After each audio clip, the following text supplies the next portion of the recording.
being able to have products that they can use across sports.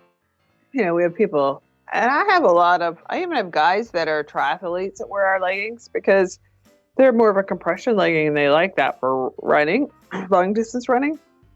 And I ran into a nurse the other day at Costco, and I'm like, what can I do to help you guys? Because I really want to honor the nurses and everything they're doing right now. She said, make compression socks for us. That was Linda Leary describing the crossover appeal of their fishy leggings. Have you ever tried on a pair of compression socks or leggings? This and a great Grayling trip today on the Wet Fly Swing Fly Fishing Show. Welcome to the Wet Fly Swing Fly Fishing Show, where you discover tips, tricks, and tools from the leading names in fly fishing today. Hey, how's it going today? Thanks for stopping by the show. Please take a quick moment and share this episode if you know of one other person who's interested in some cool clothing for women. We dig into it all today, so click that share button right now and just send it over, and you will definitely be happy. I'm going to be picking up a pair of XtraTufs. XtraTufs for me today, not for me, but for somebody special. So check it out. We're going to dig into that today. It's going to be good. Today's episode is sponsored by Togens Fly Shop. Togens Fly Shop, providing superior quality products at a great price. This is an amazing resource for fly tying materials, tools, and fishing accessories. Since 2005, Togens has been over-delivering on price, service, and passion, and now it's time to discover that Togens buzz for yourself.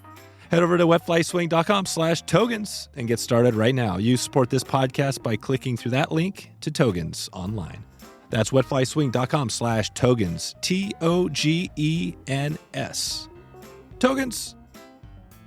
We are also sponsored by a great coffee company, Anglers Coffee. Roasts a full range of coffee with one goal in mind, delivering excellent coffee to every single person out there. They've got a dry dropper on the go tea bag option now you can check out.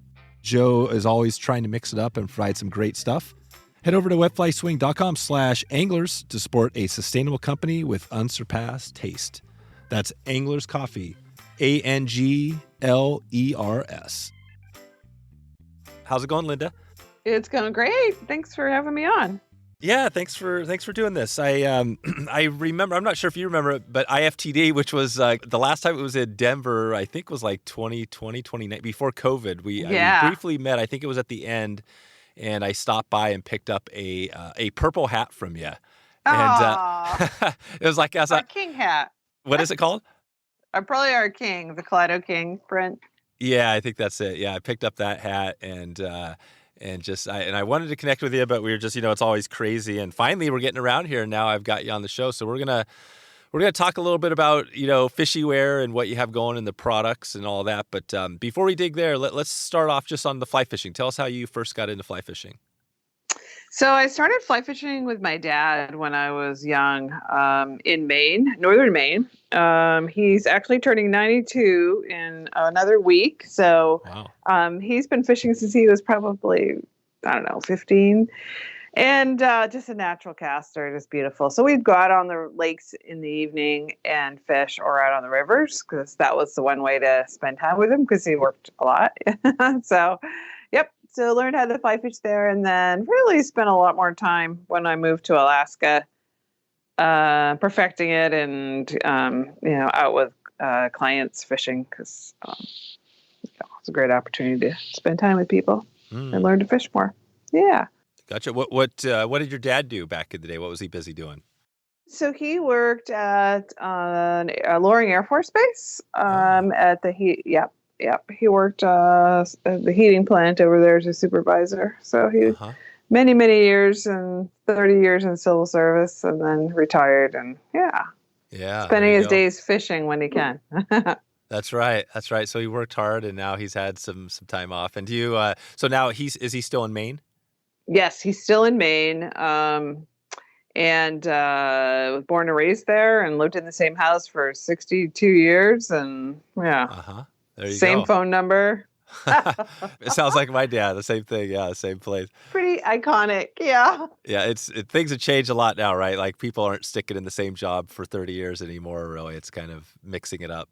Well, it's funny. I always thought I would never do that, and then I did it. Yeah. in trucking. So yeah, I know you think you won't, but then yeah.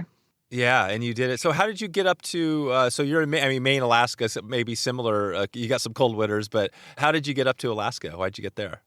So right out of college, I moved to Alaska. A bunch of my friends had moved up here from northern Maine right after the pipeline days. And so at the time, the average age, I think, in Alaska, this was in the 80s, was 25. Very, very young state. The state itself was super young as a new state, like 20 some years. And then, so all these young people were here working, and a lot of seasonal work at the time. And then, a bunch of us just stayed. And so, so I came up here, lived with one of my cousins and some other friends. And then, just loved it and stayed. You hear lots of stories about people that come for 2 years and then they stay forever. Oh, there you go. And was this did you move up to Anchorage? Yeah. Moved to Anchorage, and I was looking at another community, Cordova, which is on the coast. And then just decided to settle in Anchorage. So, yeah. There you go. And what is it about? Obviously Alaska is the, the final, or what is it? The final frontier? It's the, it's our... The last frontier. The last frontier, the final, I guess that's Star Trek or whatever. But what, because it is like right now, you just says 20 below zero. And you got a lot of darkness up there during the winter. What is it about Alaska that keeps for you, like that keeps you there? It's just beautiful. It's the size of, a third to a half of the lower 48. So people don't realize how big it is and expansive, and the people, and like 1% of the land is privately held in Alaska. The rest is federal or state land or, native owned, rightfully so. And I do a lot of work with a lot of the native corporations here, and just the people of Alaska are just amazing. And then the scenery and the fishing is out of this world. And yeah, it's fun. Things in Alaska go sideways real fast. So there's, a lot of adventurous people here, a lot of world-class athletes. And, so there's people that are out there just doing things that everybody dreams of, right? Adventuring down these wild rivers and climbing the mountains, and it's beautiful. It's got it all. I always think I spent a little time in the up over on the Yukon Delta Wildlife Refuge and on the west side. And, oh, nice. Yeah, and up there, just give you, an example is it's 20 million acres of a wildlife refuge, right? Yeah. And that's just one of them. There's a few of that's just one refuge in Alaska, and I think in the lower 48, the largest is 2 million acres in the, I think it's in Idaho or whatever. So it's just there's no comparison. It's just wild, and you've got, all sorts of craziness, right? So we got the best thing. What's the hardest thing about staying, living up there and being there? Well, honestly, my friends are like, I can't believe you moved from Maine because you don't like to be cold. And yep.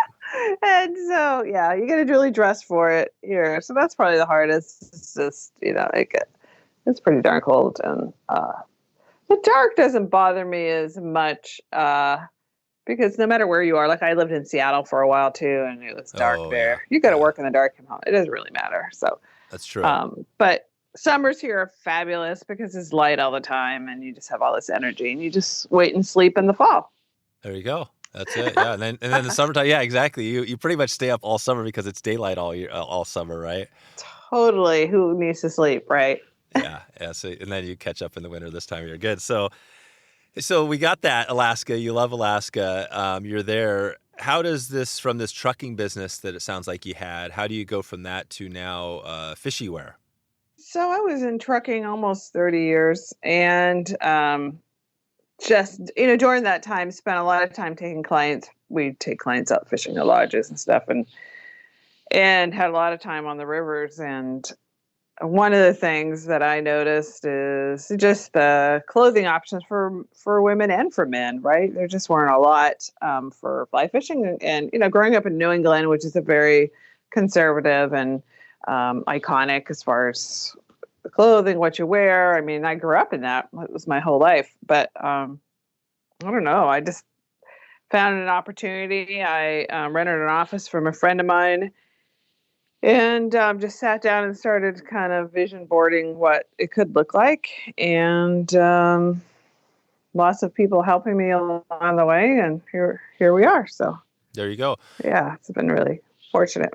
And we have a lot of, obviously, we have a large male audience, and there are some women in our, listening, but I'm hoping to grow that more and more, but talk about what you have going there, because maybe talk about who your ideal kind of customer is for FisheWear. It's interesting because even at shows, I would say over half our clients are guys. Oh, wow. Yep. And they're buying normally they're buying for the women in their lives that they really want to go out fishing with, or it's for lifestyle clothing. So, for their mom, their sisters or daughters or whatever. And then we have all, the gals in our age, they range from 25 to 65 or older that like to wear our products. And one of our goals is that they feel really confident in what they wear. And I mean, I spent most of my career in the business world, like in boardrooms and meetings. And so you wear a suit and you dress for the role, right? So why couldn't, just to feel confident that you're going to, most of my career is spent working with guys, honestly, my whole life.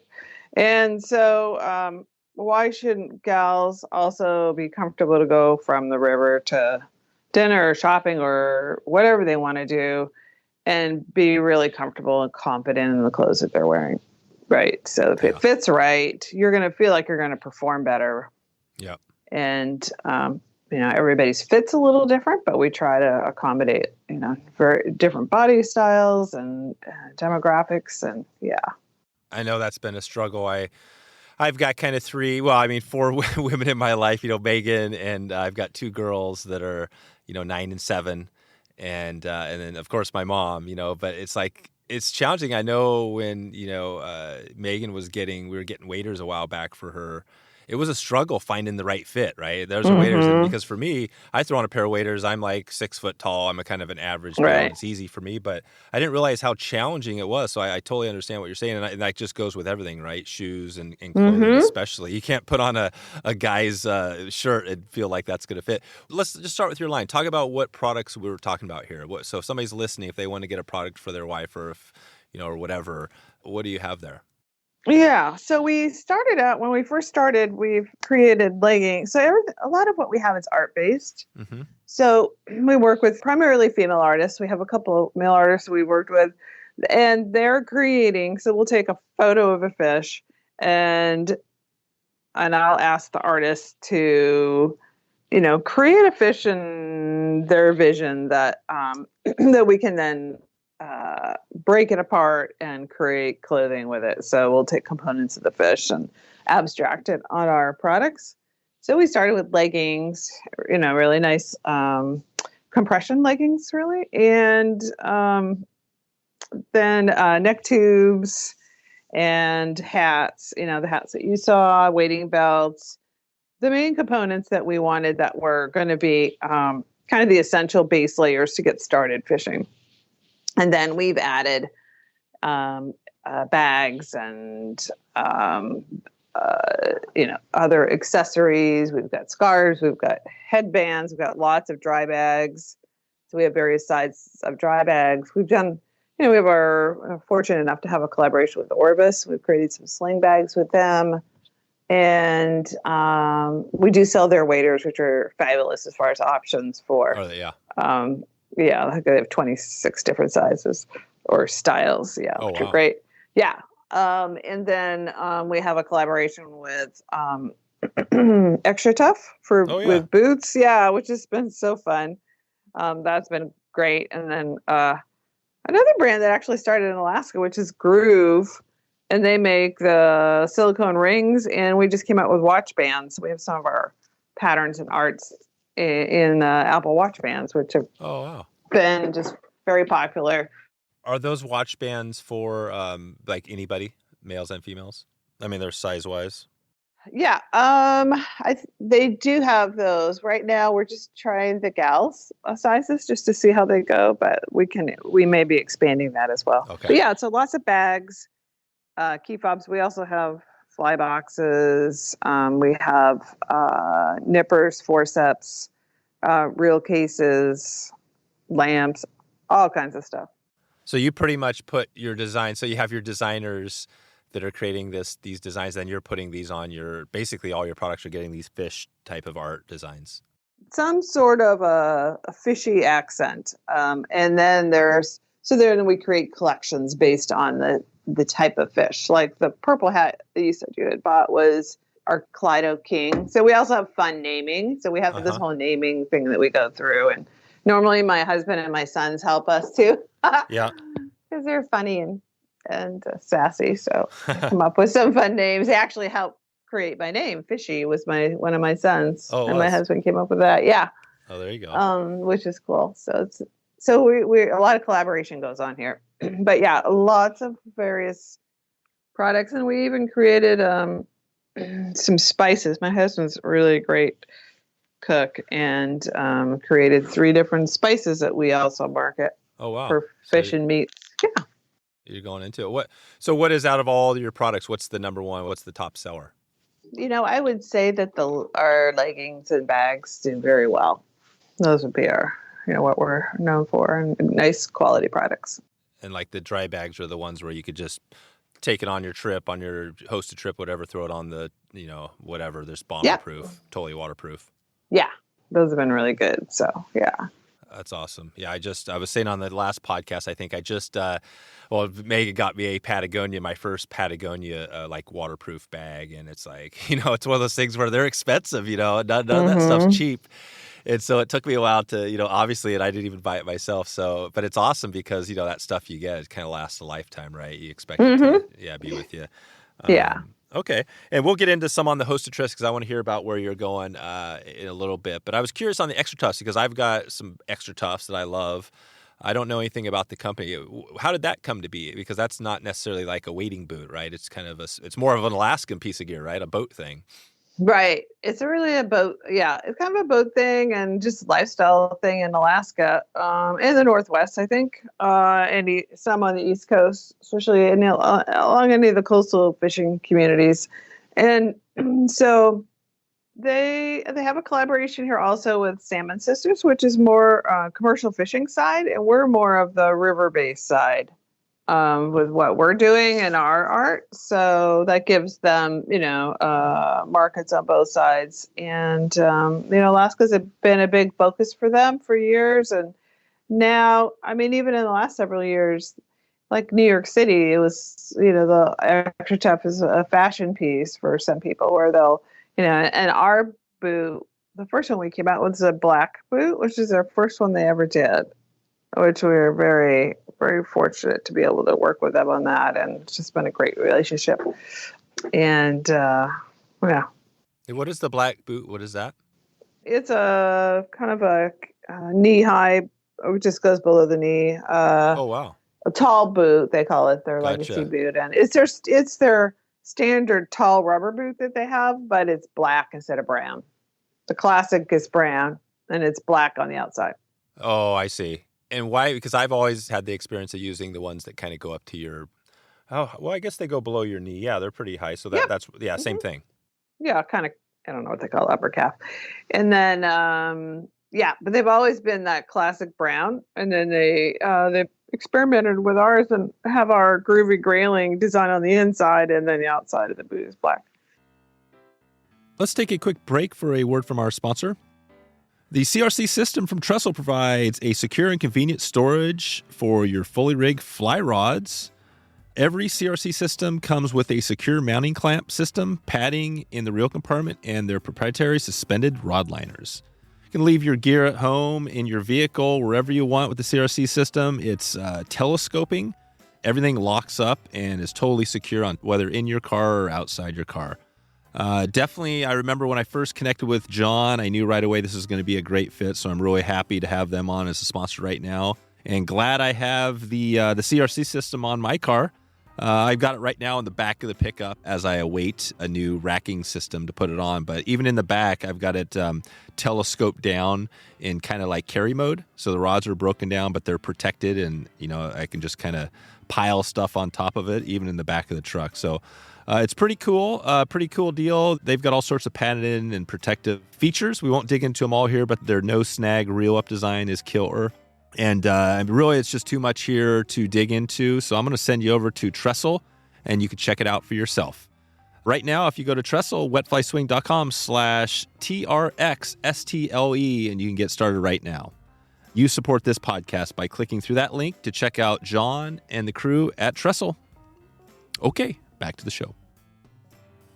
So basically, you got a bunch going on. It sounds like you have a few other things going on top of the products, some consulting and things like that. I'm curious on the hosted trip. Let's dig into that a little bit here.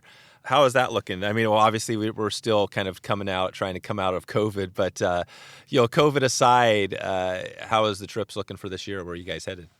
Oh, good. Actually, I have a trip. We're going bone fishing in Andros South in February, actually. So I'm going to host that one. That one has been great. So that one's filled up. We have a group of ladies going there with the Denicky Lodge folks. Oh, yeah. And yeah, Brian and those guys. Uh-huh. So we're super excited about that. We also have a bunch of trips here in Alaska, grayling fishing, and also going out for silvers and kings, and we have a couple of trips on the Henry's Fork. Oh, nice. And then one in Yellowstone. So super looking forward to that. And we may pop one in there eventually to do some striper fishing in Maine eventually. So. Oh, in Maine? Yeah. Oh, nice. Yeah. I gotta do something when I'm in Maine. Yeah, exactly. Yeah, there's some good stuff there. So, and Yellowstone, we've had a few recent episodes on the Yellowstone. Bruce Staples, and then we had Mike Lawson on that talked about the Henry's Fork. So I'll put links to those in the show notes as well. How do you do that? So when you get these trips, you find a lodge, or are you going to a lodge, or is this more like a kind of DIY sort of thing? No, usually lodges. So usually it's lodges that I've been to in the past, or somebody that's going to host has been to it.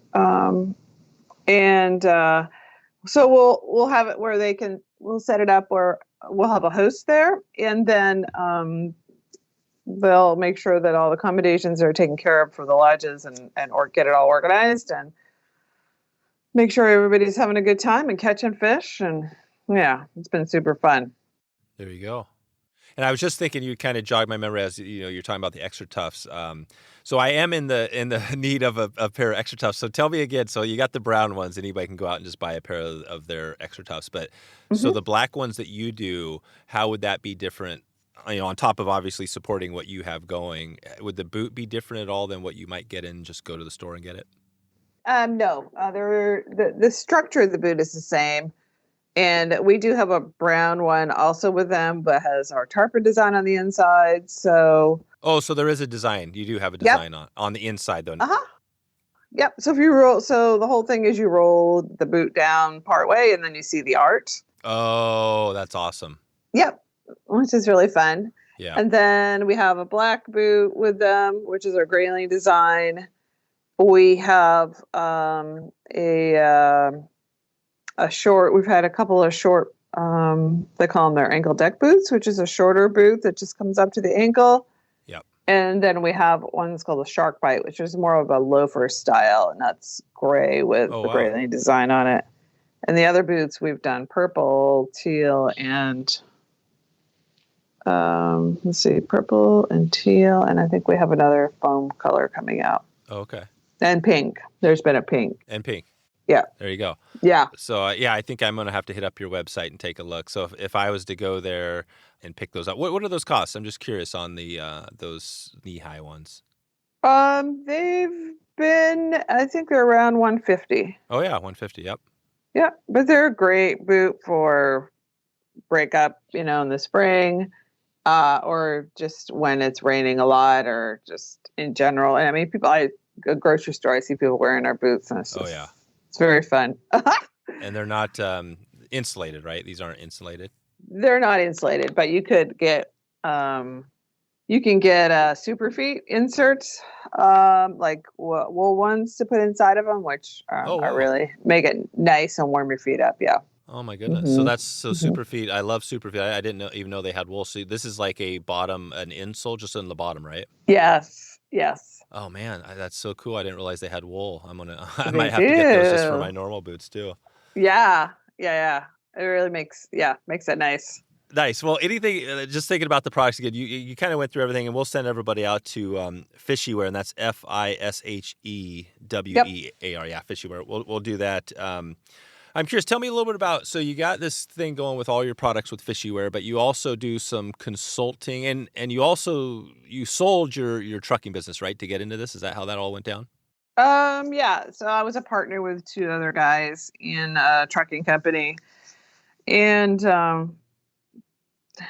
so we sold it in 2013 to another company that was in the industry. And then I left there, and then I worked in telecom for a couple of years, and oil and gas. And then in between there had started fishy, and then it started getting busy enough that I decided to go off and do this and do some consulting on the side, and as we grew fishy. So there you go. What was what sounds like a shorter time in the oil and gas industry? What was that like for people that haven't been in that industry? Because you hear a lot of, obviously there's been, crazy stuff, right? What was the oil spill right back in the years ago and all this stuff? Is the industry it's got to be pretty heavily regulated, right? What's that feel like? Super regulated. I mean, most of my career's been spent in resource development, which could be mining, oil and gas. And Alaska's highly, highly regulated. And I mean, hats off to the operators on the slope that really work hard to make sure that they're doing things right, and carefully and efficiently. So it's just like the gas pipeline. I think they have 20 some regulating agencies they report to run that. I mean, if you can imagine having to report to 25 agencies. Yeah, that's a lot. I mean, that's a lot. A lot of people watching what's going on. So exactly. Yeah, it's great. So it's a fun industry. But it's been going on for many, many years. So. And compared to what you're doing now, is this, if you compare the two, how does it feel? Does it feel like what is easier, kind of more enjoyable, or what's that look like? It's just different. It's like using two different parts of your brain, right? So I could take a lot of what I learned running a trucking company as in all the components of starting a business to do this startup, which is way harder. Like when I was in the trucking industry, I think the last 5 years I was running the company, and we had 700 employees, 800 employees. Wow. So I think it's easier having 700 or 800 employees than it is to have like 10. No kidding. Oh, totally. Yeah. And you have 10 now. Yeah, or roughly 10. Yeah, 7, I think, plus some contractors. So, yeah. So, wow. I mean, there's a lot of responsibility having that payroll, right? Whether you have 10 or 700, but when you have 700, you have lots of other people helping you run the whole thing, right? You have lots of great leaders. And when it's 10, it's small. So it's you doing all that, right? And running those pieces and making sure everybody's happy and getting along and nobody's getting sick or COVID, right? Right. Gonna keep everybody. At 7, when you have 7 people, it's like you're right there. And so what is that? So who are the 7 people? Like, talk about those people. What are those positions you have there? So I have, one person that does all our marketing. I have another person that does product development, one that does purchasing, one that does wholesale. I have a part-time accountant, a part-time graphic designer. We have a retail floor here because we have our headquarters here, but we also have a store that we just expanded. So we have a retail staff and a warehouse staff. Oh, wow. Yeah. And then women's fly fishing. That's a full deal. That's cool. Yeah, from the outside, sometimes it's hard to tell. Sometimes you see, some of these things, it's like a one-person show. Just me. Yeah, it's just you do it, which there's definitely people out there. Are there any other similar companies kind of in the women's fly space doing kind of similar to what you're doing out there? Yeah. So let me see. You've got Damselfly, Cara. Oh, yeah. Yeah, car trip. And I mean, I guess not exactly in the apparel, but there's definitely some, like what Jen Ripple has going with the magazine. Oh, there's like Sarabella, totally, right? yes. There's some other. Yes, Sarabella. Yep, totally. And we support all those guys. Matter of fact, I just visited with Jen because I hadn't seen her in 2 years and I was just dying to see her. So we went and visited. And then, yes, we do also our collaboration. Forgive me for not mentioning that. We have a collaboration with Sarabella, with April Archer. Also, we do some rods with her, and that she's branded in our art. So we've named them. So they're named after our collections and in the same color schemes, which is super fun. Yeah, I mean, then you've got, there's a lot of gals, especially female entrepreneurs that are out there in the industry, whether they're guiding, running their own businesses, running their lodges, whatever they're doing, right? There's a ton. There is a ton, right? They're super talented and passionate, and it's, and then you've got like Heather Hodson's one of our ambassadors, but she's also running United Women on the Fly. Yeah, that's right. Huge. And so they're all big believers in trying to support each other and lift each other up, right? And not and try to help each other grow in the industry. So it's really important. So that's right. Who are some of the other off the top of your head that some of the other ambassadors you have on there? Is this like a bunch of people or just a few? We have half a dozen ambassadors. So they're spread throughout. I think we had 200 people apply. Oh, so yeah, it's an application. Nice. Yeah. Yep. So we had 200 gals apply, and we do have them on our website. Okay. So yeah, we have some gals here in Alaska. We have one young gal that lives not far from me, and she's also a private pilot. I saw she's out flying in this cold weather. I'm like, what the heck is she doing? Yeah. That's crazy. And then we have, let me pull them all up here so I can. So you got Heather. Heather's out in, she's kind of in the West, right? Yeah. Heather's in Spokane. Yeah, in Spokane. Yep. So Heather's in Spokane. And then we have Ryan Scavo, who's in Colorado. And we have, little Miss Leaf. I need to. Oh, yeah. Yeah. She's down in Oregon. Mm-hmm. Yep. So that's she's right. Down in Oregon. And yeah, she's awesome. Yep. Yeah. Let me pull up the rest. We have a gal on the East Coast that's a lobster fisherman, which is the coolest thing. Super fun. Yes. And we have Shay Orton, and she's, I think, down in Oregon. Mm-hmm. Ryan Scavo, Heather. And this isn't the most recent list. I'll have to get you a list of everybody. Okay. Yeah, that's fine. I'll just put a link. That'd be great. Yeah, we can track that down, or cool. They can just ask you directly. Let's dig into a couple. There's kind of tips on the business side.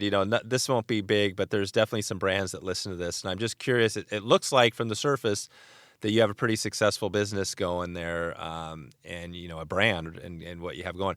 What would be like a tip if somebody's out there listening now and they're, maybe it's them, maybe it's a couple of people in their, in their company, and they're struggling with some things. What would you tell them to help them in the fly fishing space to kind of get over that hump or do a little bit, get a little more revenue coming in?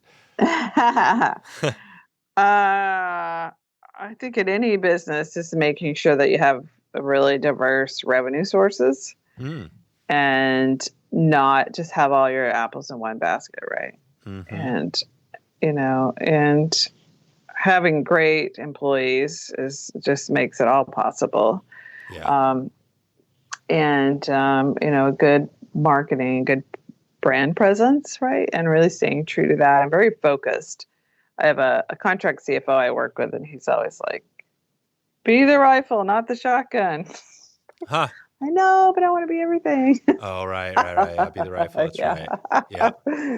That's right. So your brand presence, what is your I mean, obviously women is a focus, but is it more like, if you describe, what is that rifle to you? What's that compared to the Really staying focused on the clothing for fishing and lifestyle. Okay. And I think just not even just fly fishing, but fishing in general, and for women enjoying the outdoors, or just being able to have products that they can use across sports. Mm-hmm.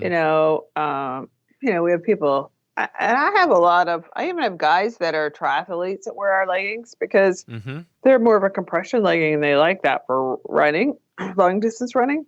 Mm-hmm. And I ran into a nurse the other day at Costco, and I'm like, "What can I do to help you guys? Because I really want to honor the nurses and everything they're doing right now." She said, "Make compression socks for us." There you I'm go. like, that's a great idea, because fishermen like them too, because when you're standing, casting and waiting all day, having compression socks on really are nice, right? Yeah, what is that? And I don't even know a compression sock, what that's all about. What does that do? How is that different from just your normal sock? It just helps with your circulation in your legs. So I know a lot of guides that like to wear them because they're like knee high, right? And so that it helps support your legs, and you're not as tired at the end of the day. Mm-hmm. No kidding. Yeah. Another good tip. So you put those on with your XtraTufs, and you can go another couple hours out there, just right, whatever you're doing. Yeah, right. Or wearing them under your waders. Like I wear wool, smart wool ones.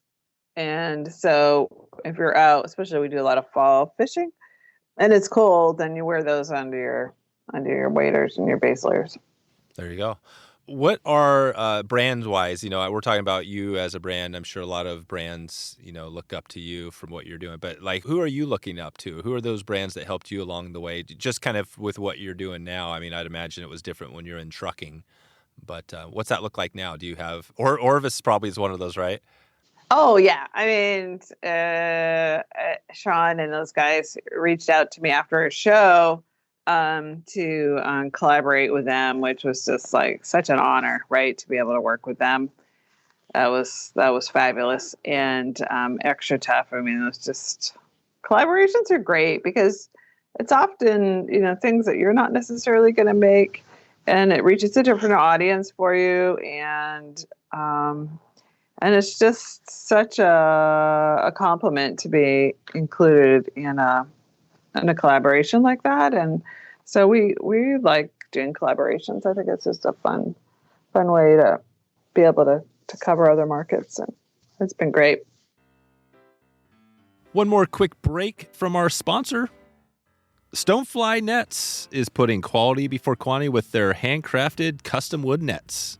Charleston, South Carolina native Ethan Eigelhart was bitten by the fly fishing bug in 2014 and shortly thereafter started Stonefly Nets. He now lives in trout-rich waters of Arkansas and the Ozarks and handcrafts some of the sweetest wood landing nets you can imagine. I've been using one of Ethan's nets, and it's always awesome. I've got it always sitting in the car, ready to roll. I love taking that piece of wood out and feeling that in my hand. It's almost like wearing wool, right? It's kind of the same thing. You get a nice wooden net in your hand, you land a fish, and you don't even have to take that thing out of the water. I learned recently when I first started using this net how nice it is to have a net. So if you don't have a net now, or if you have one that you're not really happy with, Ethan's got a custom net that you are going to pass down for generations.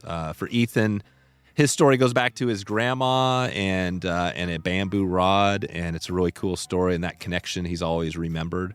And this is the same thing here. I mean, my net is going to be passed down to my kids, and I think I'm going to have to actually pick up another one so my kids don't get mad at me, because whenever I buy for one of them, I got to make sure to have one for each of them. So Ethan, if you're listening, buddy, get another net ready. I'm going to have to fire this up. So if you're interested in checking this out, you can head over to wetflyswing.com/stonefly to get your custom net right now. That's wetflyswing.com/stonefly, STONEFLY, to get going right now. Okay, back to the show. Are those two any other ones that come to your mind as far as, or when you're working out there doing what you do, are you just kind of in your own little silo focused with your own people doing what works? No. I mean, what I think about like, for example, for me, I've brought up Patagonia a lot just because I know from a conservation perspective, they're leading the way on the conservation, right? They're Yvonne has been out there outspoken about, what he does. And I think a lot of brands have got inspiration from that, right? And they're like, oh, okay, this is one way to do it. So, I'd imagine there's other brands out there that maybe are doing, something different but similar, right? Yeah. There's a lot of brands, female brands out there probably too. Like, I don't know, I get a kick out of Coalition Snow and some of these gals that are just kicking butt in different areas, right? Yeah. And nice. They're fun and sassy but the important part for us is to having a really, Patagonia, Orvis, Sims, they all have really great products, high quality, right? I mean, I think that's really important. We, for us, I really try to stay focused on who we are and being true to who we are. And there's just no reason why we should not be a strong go-to brand for women, whether they fish or not. Just they just want to be in the outdoors, and that that we can complement the bigger brands. We're pretty little compared to the rest of them, so but we certainly can complement what they do, and aspire to, we have, ours is a little bit more of a fashion side than the rest of them probably. So yeah, it's a little different. How are you finding out there, new customers? Is this more on like social media, or is it through your collaborations, or is it kind of a mix of everything? It's kind of a mix of things, right? When you have to try to reach different sectors. I mean, even being here in Anchorage, and Alaska's not that big, and there's still people that are like, oh, I didn't know about you guys. I'm like, really? Yeah. Wow, we have some work to do. Isn't that cool? Yeah. I love when we hear that too at the podcast, because you think you've been out there so long that, wow, okay, everybody knows. But yeah, and even social media is a good example, right? I mean, you post on social media and only like 10% of your followers see it, right? It's like it's hard to get out to the masses. There's just so much going on. We're so overloaded, right, with everything. Well, and I love, like with artists, like even with my employees, I just kind of, especially on the creative side, I like to let them, with certain parameters, be super creative in what they do. And so I have 2 young employees, and so I've been letting them do TikToks. Oh, there you go. So I love videos and that kind of stuff, and they're hilarious. And so they've been having a lot of fun doing their TikToks. And there's another fly shop that's been doing some too. So we have fun watching theirs, and they watch ours and go back and forth. But it's just another avenue to experiment with, to see, what the opportunities are. And then, it's really important to connect and stay connected with people in this industry, right? That, like, one of our goals is to try and do podcasts. So thank you for doing that for us. Perfect. I mean, that's just another great avenue. Connecting with people at trade shows. And, in the media side, like with Jen and other folks that are, that have magazines and that. So it's just really important. I mean, that's probably a big thing for anybody that's running a small business, is to really stay connected with people and work, especially in your network. So, yeah, in your network. Are you heading to some shows this year? Yep, we will be in Denver at the fly fishing show there. We're going to be in Pleasanton for a show. Our first time to do that one. Yeah, me too. I'll see you down there. That'll be cool. Cool. And then we're going to be IFTD in March, and a couple others that we're going to check out. So, yeah. Do you get much? Well, it's not, obviously you're from Maine. Do you get around? Do you do a lot more stuff in the West, or do you get over to the East side much?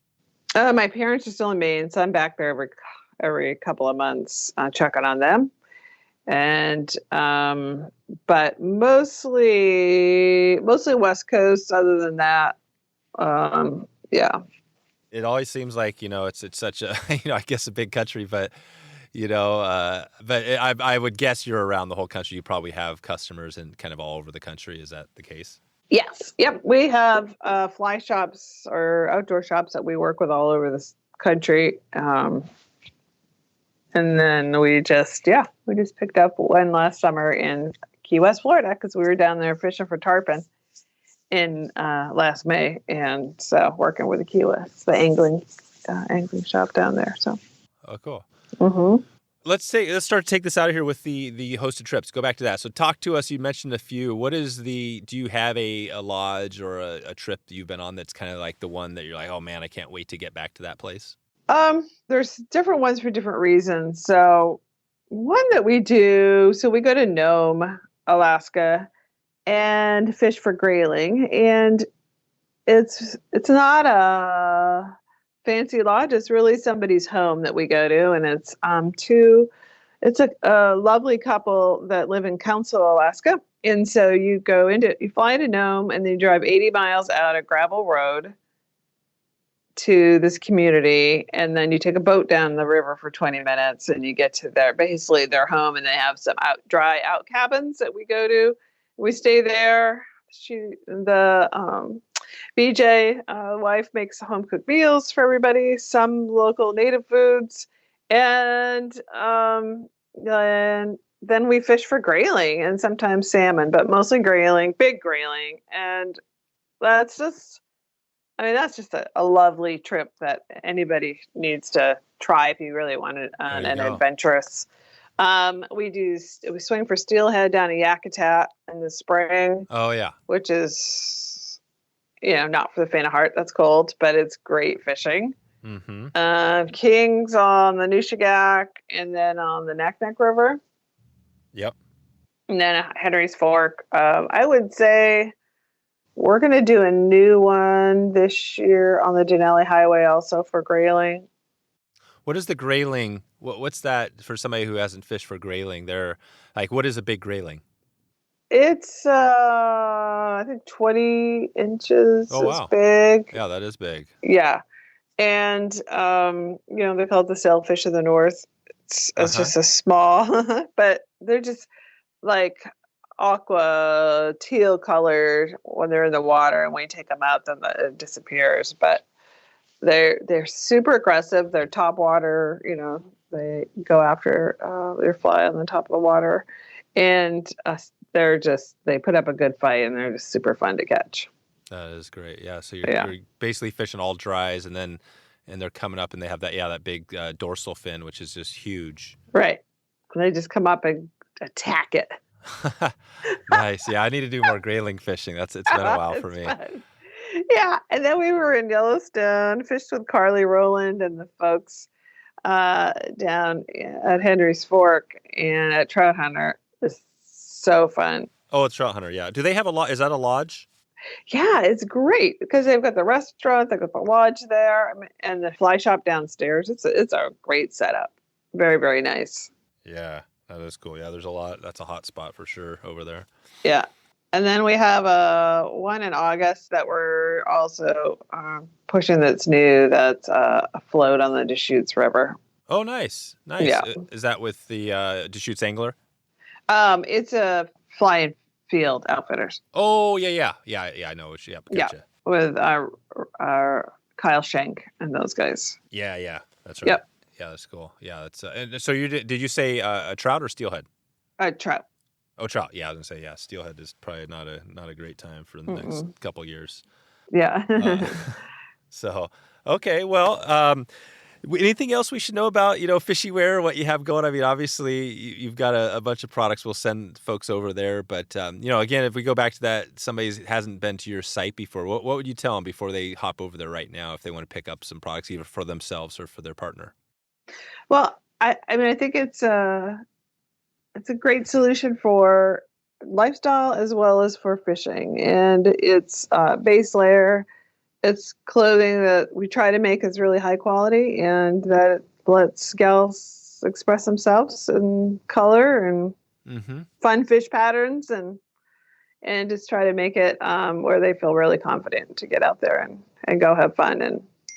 And then we're also, we have a storefront here in Anchorage, which has been really fun because we'll get a lot of tourists that'll come in here. And oh yeah, are you right downtown? No, we're in Midtown in a business park. Back to my trucking roots, we're in like a little warehouse district, which is pretty fun. Yep. So it's almost like a fly shop. You kind of have it feels like a fly shop a little bit. It does. Yeah, we have rods, we have waders and boots and. Oh yeah, you got it all. Is there a local fly shop in Anchorage? Yeah, there's a couple of them. Mossy's and Mountain View. Okay, so there's two. Yeah, two really nice ones, and then ours. We don't sell. We have boxes of flies, that are put together, but gotcha. And then we have some rods, but other than that, we're mostly our stuff. Yeah, you are a fly, kind of like a fly shop. I always think of this like a brand. You've got the brand, but since you actually have a brick and mortar, we do. Essentially, people can come in and get away, and even rods. What don't you sell that a fly shop would cover typically? We don't sell a lot of lines, and we have a few reels, but we don't. Yeah, we just don't do a lot of that. Or fly tying materials, a couple of kits, but. And let's get into that too, Linda, before we get out of here, because I know you have some other stuff with the educational piece. I don't want to miss that really quick here.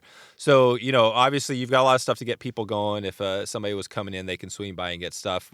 Talk about the educational piece that you have. Is this more for the kind of the absolute beginner, or is this kind of tiered for other different levels of anglers? So there's been quite a demand for the beginner side of things. So we do a lot on the beginner. So we have probably 10 classes throughout the summer for beginners, and we'll have classroom time and then casting time in a park right near our office.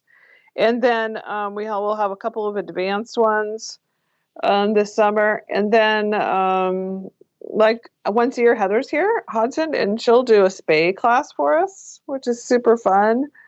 And then we'll bring in and do some fly tying classes occasionally too. And so we try to really focus on the education. So our mantra, so educate, explore, and experiences. So that's really cool. I was just thinking that obviously we're on the topic of women, companies and things like that. If you are ever interested, you mentioned you're trying to get on podcasts. I'm a big promoter of podcasts. I love, when people come out and do podcasts. But if you're interested in doing a podcast, like having your own show, which you should do, there's a really great person and brand out there called She Podcasts. She Podcasts.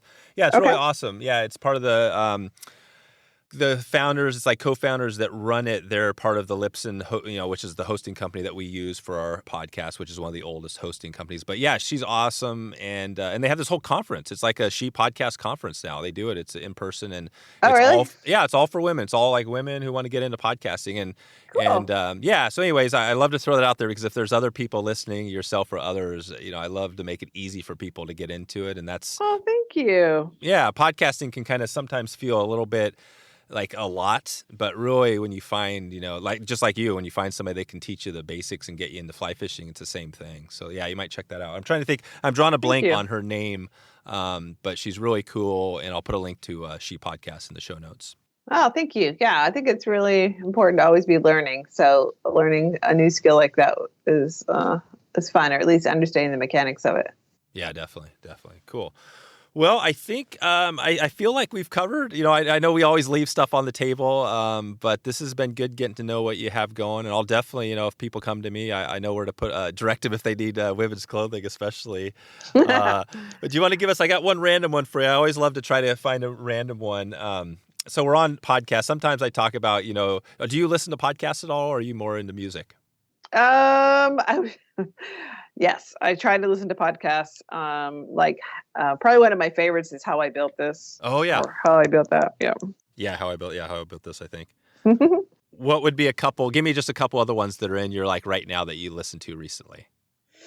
Well, there's some gals that I work with. It's called Product Boss, and they work with product development companies, and they just always have some great stuff on their podcast as well.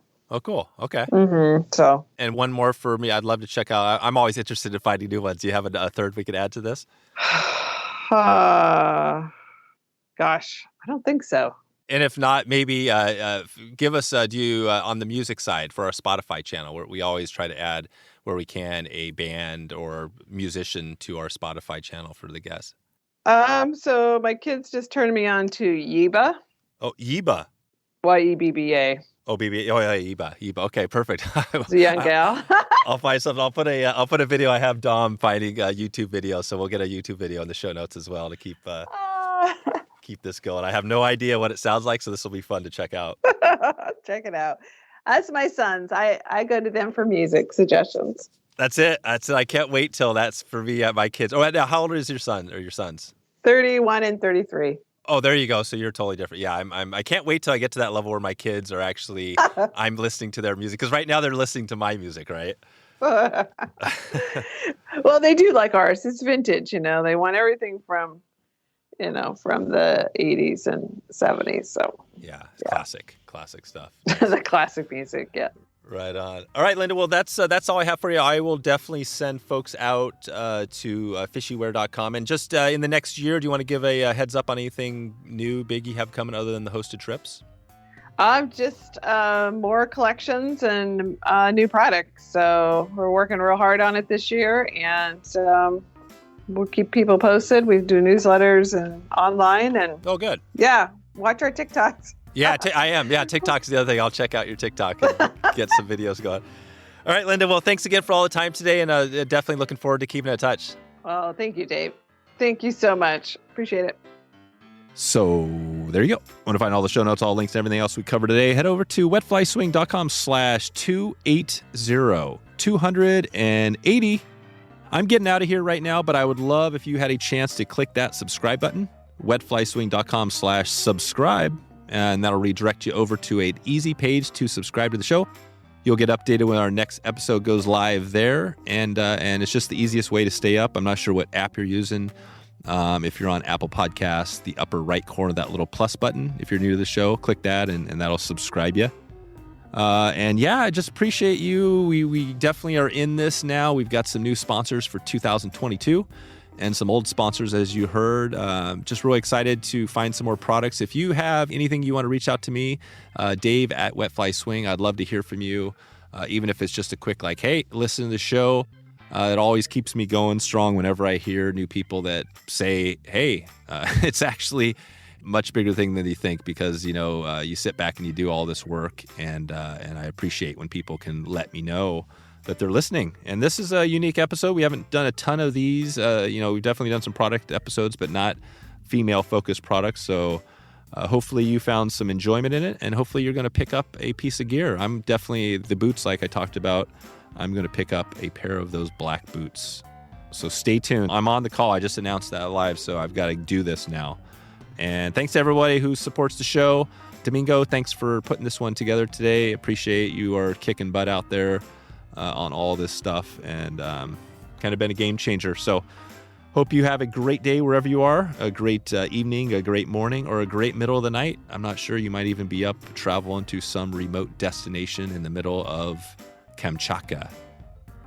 That's coming up. Stay tuned for that. We've got a barn burner episode on Kamchatka, which will be, I'm saying it now, the longest episode in the history of this podcast. So stay tuned, but click that subscribe button. You'll get notified when it pops in. And when you see Kamchatka with Will Blair, you'll know it's time to set aside some time. All right, I'm going to get out of here. I appreciate you. Appreciate what you have done for supporting the show, and I hope I can keep serving you. That's it. Connect with me online or on the river or on the water. See ya. Thanks for listening to the Wet Fly Swing Fly Fishing Show. For notes and links from this episode, visit wetflyswing.com.